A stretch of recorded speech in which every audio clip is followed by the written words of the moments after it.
സുഹൃത്തുക്കളെ, ബോർവെല്ലിൽ കുടുങ്ങിയ മോട്ടോർ പുറത്തെടുക്കുന്നതിൻ്റെ വീഡിയോയാണിത്.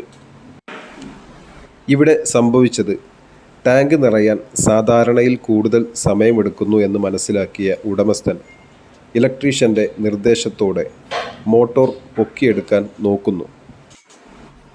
പക്ഷേ കുറച്ച് മീറ്റർ മുകളിലേക്ക് വന്നെങ്കിലും പിന്നീട് ബ്ലോക്കായി. അങ്ങനെ അവർ വീണ്ടും ചെയിൻ ബ്ലോക്ക് എടുത്ത് ശ്രമിച്ചു നോക്കുന്നതിനിടയിൽ HD പൈപ്പ് ഊരിപ്പോരുന്ന അവസ്ഥ വരെ ഉണ്ടായി. മോട്ടോർ ബ്ലോക്കാവുകയും ചെയ്തു. പിന്നീട് നമ്മളെ വിളിച്ചു. അങ്ങനെ സാധാരണ പൈപ്പിലൂടെയാണ് റാഡിറക്കി നമ്മൾ മോട്ടോർ എടുത്തു കൊടുക്കാറ്.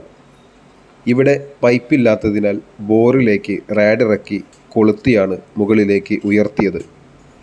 എന്നാൽ PVC പൈപ്പിന് അടുത്തെത്തി വയറും കയറും പൊട്ടുന്നൊരു അവസ്ഥ വരെ ഉണ്ടായി. അങ്ങനെ മോട്ടോർ മാത്രമായി ബോറിൽ ബ്ലോക്കായി നിന്നു.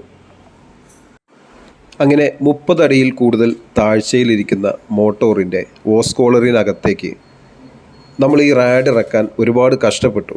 പക്ഷേ ശ്രമം വിജയിച്ചു. അങ്ങനെ ലോക്ക് ചെയ്ത് നമ്മൾ പതിയെ മോട്ടോർ പുറത്തെടുത്തു. ഇപ്പോൾ കാണാവുന്നതാണ്, പൈപ്പോ വയറോ അല്ലെങ്കിൽ കയറോ ഒന്നുമില്ലാതെയാണ് മോട്ടോർ റാഡിൽ ലോക്കായി പുറത്തേക്കെടുക്കുന്നത്. അപ്പോൾ മോട്ടോർ ബ്ലോക്കായി എന്ന് ഉറപ്പായാൽ ബന്ധപ്പെട്ടവരെ വിളിച്ച് വർക്ക് കൊടുക്കുക. അബദ്ധമൊന്നും കാണിക്കാതിരിക്കുക. നമുക്ക് പൈപ്പുണ്ടെങ്കിൽ പൈപ്പിലൂടെ റാഡിറക്കി മോട്ടോർ സേഫായി പുറത്തെടുക്കാവുന്നതാണ്.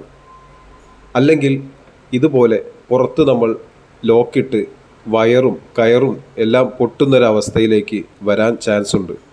അപ്പോൾ അത് ഒഴിവാക്കാൻ വേണ്ടി എല്ലാവരും ശ്രദ്ധിക്കുക.